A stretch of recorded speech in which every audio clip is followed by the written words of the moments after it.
What's up? This is Briege, and you are now tuned in to the Artist Spotlight.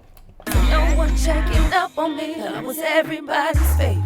If it's something they could get from me, I was baby sister cousin. I made her borrow a little paper, but nobody did me any favors.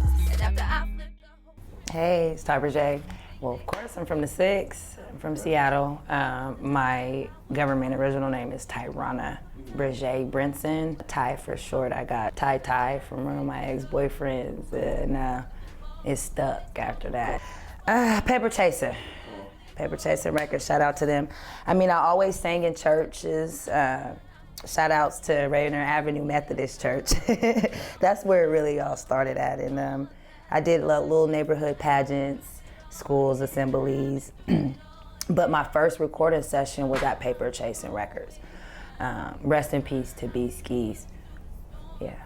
As far as old school go, because I broke it down a little bit, old school is Whitney and Diana. Okay. And then like on the modern tip will be like Fantasia and Mary J. Okay. You know, they always had something going on and, you know, got you all into them. Look into the light. Look into the light. There are times. I mean, I think every performer kind of knows that, but for me, it's just the having to stay focused on it being all about me. Yeah. You know, if I catch them stares or them eyes, too many eyes in the crowd, I can get distracted. Yeah. And you know, just making sure that I stay in my groove and get into my groove first before I actually make that type of eye contact. The light really gives me some type of radiation, you get what I'm saying, to my vibrance, to what I'm even on that stage for. So when I'm looking into that, I'm just, you know what I'm saying? I'm not really there, but I'm there, you know, all in my head. I've always been in the spotlight since a kid, not always in the best of limelight that I wanted to be. And always had to like prove myself. Like I'm not what you think or what you say I am. And because of that, I think I have a good experience with just not giving a fuck what somebody see or think. How do I keep my voice in shape?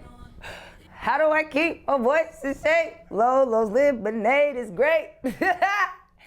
It wakes me up every day. It puts all the money on my plate. This is rejoicing when life throws you lemons. You feel me? And I'm not the only one that life threw lemons at. You know, you squeeze them bitches, you squeeze that shit, and you make a juice that creates something that you never even thought you would be in, you know, providing other people as well. This is our legacy. So many criticize, but they can see I'm independent. Sometimes I'm going through it, it's so hard to share my feelings. Instead of helping out, they judge and never make a difference. But that ain't stopping me, I'm getting money, I'm on a mission. Since a kid, I've been estranged and shit. Those boys you cannot feel always leads to abandonment. Cut off those people. I walked away from off them dark roads. The most hit makers and the most like broken, and I don't think Point of Return or it's like Love, them happen in the car when I'm like in deep thought. You know what I'm saying? Though that's when the flow, the delivery, and the lyrics, it's all there. It's like anybody could make a and I'ma spit spit it, and it's gonna go, and it's gonna be that one. Not every song is like that though. There's songs where I'm in a mood, I'm moody. Okay. You know what I'm saying? And of course, if I'm in that mood, that song gotta fit that mood. Right. And a lot of the times that song is the emergency relief to that mood. We got Life Threw Me Lemons coming up, and we got Next Generation, my album, and getting a lot more shows, interviews like this. Be expecting a Mr. Rain collaboration. Shout out to Pyramid Group. I also would say that the album is gonna be something that everybody was waiting for. When I say that, honestly, a lot of the trials and the tribulations that I had to endure, that all needed to take place. A lot of the things that you know, my family, my friends, or you know, anybody has seen me go through socially or publicly, all of that is incorporated into a good album for you guys.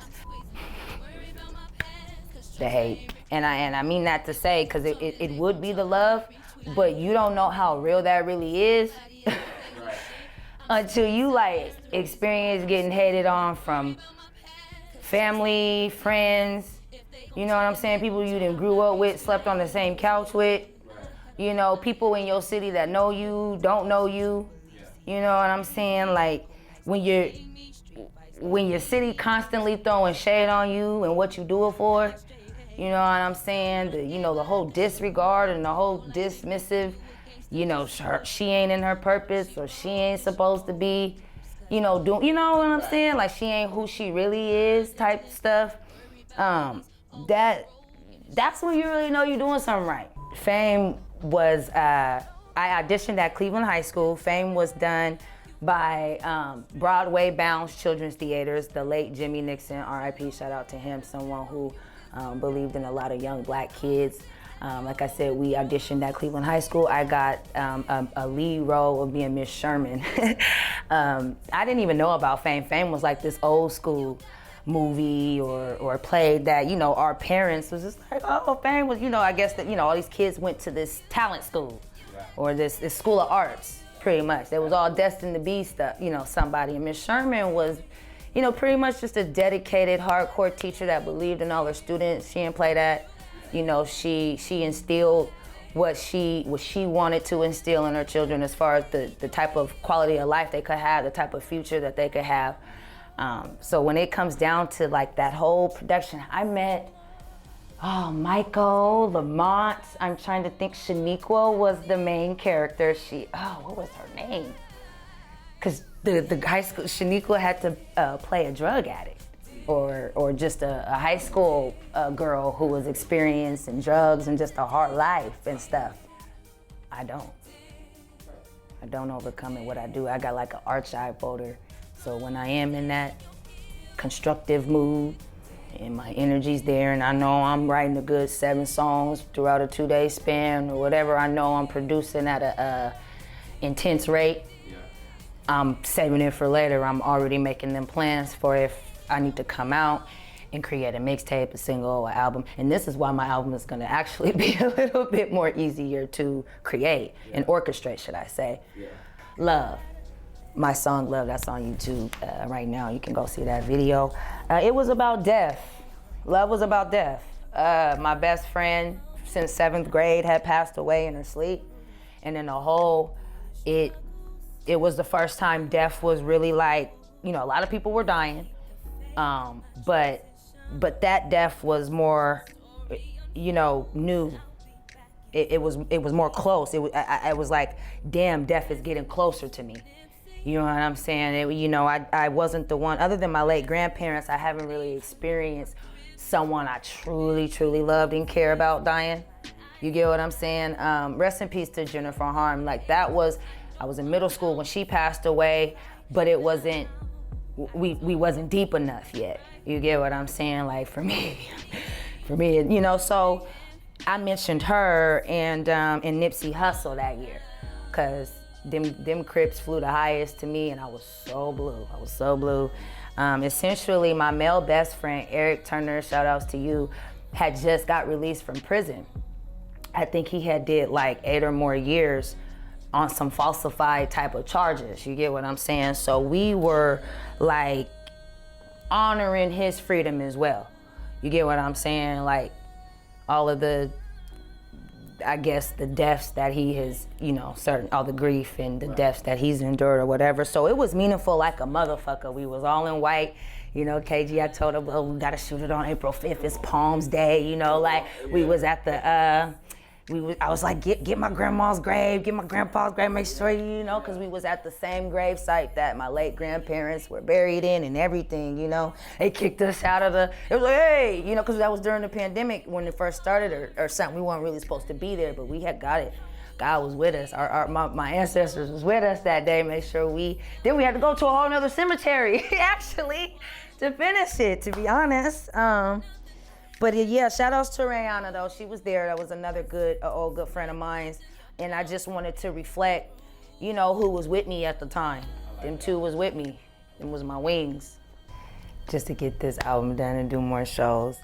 So we're looking for drummers and sax players, and I even want like a flute player after seeing what Lizzo did, and in her little tour, her little concert, she had a lot of breath too. But I was just like, that was beautiful. Instagram, SoundCloud, YouTube, and I just want to shout out my mama. You know, you could have aborted, mama could have aborted, and I'm thanking you for changing your mind, and I owe you for that. Shout out to my dad. Shout out to all my haters. Shout out to my kids, LJ and London, I love you.